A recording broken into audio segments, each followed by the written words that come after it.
ఉరు సంసార పయోనిధి తరణంబులు పాప పుంజదళనంబులు శ్రీకరణంబులు ముక్తి సమాచరణంబులు బాలకృష్ణు సంస్మరణంబుల్. శ్రీకృష్ణుడి యొక్క లీలలు, అందులో బాలకృష్ణ లీలలు ఉన్నాయే అవి తలుచుకుంటే చాలట.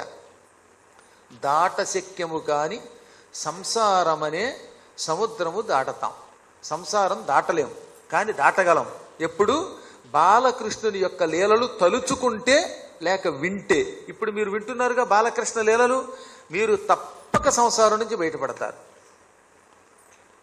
పాపములు ఒకటా రెండా మనం తెగ చేస్తున్నాం. ఈ పాపములన్నీ పచ్చడి పచ్చడి చేసేస్తాడు ఆయన. ఒక్కోసారి చపాతీ పిండి కొడతారు చూసారా, పూరీ పిండిని మెత్తగా అలా కొట్టి కొట్టి ముద్ద చేస్తే అప్పుడు పూరీలు బాగుంటాయి. అందుకని సాధారణంగా హోటల్ వాళ్ళు బయట పెట్టేసి డాబాల దగ్గర పట్ పట్టను కొట్టేస్తాడు వాడు. అలా పిండిని కొడితే ఎలా ముద్ద అయిపోతుందో మన పాపములను అలా ముద్ద చేసేస్తాడట శ్రీకృష్ణుడు. తన లీలలు విన్న వాళ్ళ పాపములు ముద్ద చేసి అవతల పారేస్తాడు. అది పాపపుంజ దళనం అంటే. శ్రీకరణంబులు సకల సంపదలని శుభాలను ఇస్తాయి బాలకృష్ణుని లీలలు. ముక్తి సమాచరణంబులు, ఇక్కడ మాత్రం గొప్పవాడు చెప్పాడు. గురువులు ఎవరైనా చెబుతూ ఉంటే శ్రద్ధతో ఆ గురువు చెప్పిన పని చేసి ఈ కథ వినేవాళ్ళు ఈ జన్మలోనే మోక్షం పొంది తీరుతారు. మోక్షములకు ఎంతకంటే ఆచరణీయ యోగ్యమైన వస్తువు మరొకట్లేదు.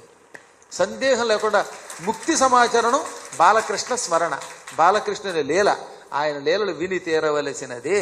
అది కూడా గురుభక్తితో అనమాట.